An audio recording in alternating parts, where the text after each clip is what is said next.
Ja, Blaž, je že res, da je najstarejša, že res, je pa tudi najžlahtnejša. In da izvemo kaj več o njej, bomo zdaj pri delu zmotili kar mestnega viničarja. Stane! Stane! Oho! Lahko majčkeno pustiš delo in se nam majčkeno pridružiš. Lepo prosim.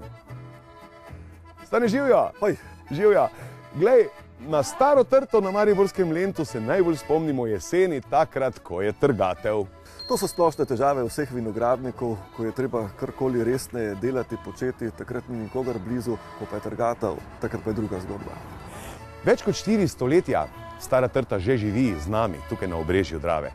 Ja, leta 1972 so ugotovili z izvrtkom skozi to deblo, da je stara od 350 do 400 let. No, takrat je minilo že 41 let, jaz pa kar posplošim in rečem, že skoraj pol tisočletja je tukaj okras in ponos.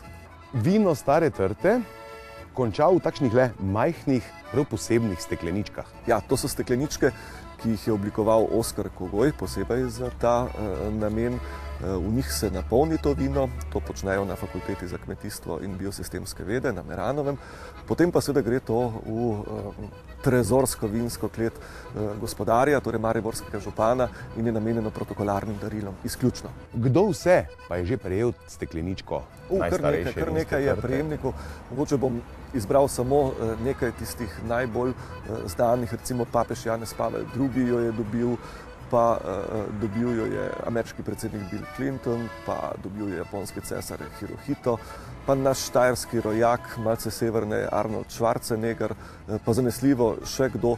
Vsi, ki so pa jo prijeli, so pa na njo zelo ponosni. Lahko potem rečemo, da je mariborska stara trta res eden biserov Slovenije? Je, absolutno.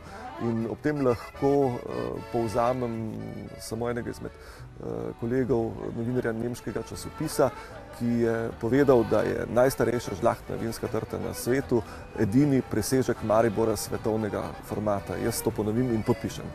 A je zdaj na jesen kaj težav s tistimi škorci?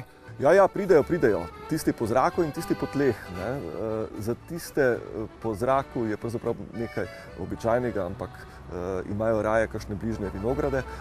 Tisti, ki pa pridejo po tleh, no, za tiste so bili pa namenjeni 3 grozdje, ki jih ni več, ker so bili na dosegu rok, jih pa uspešno odganjamo in se delamo hude in jezne. Ampak moram pa povedati, da to trto zelo spoštujejo in enostavno ne beležimo nekih resnejših primerov napada na njo.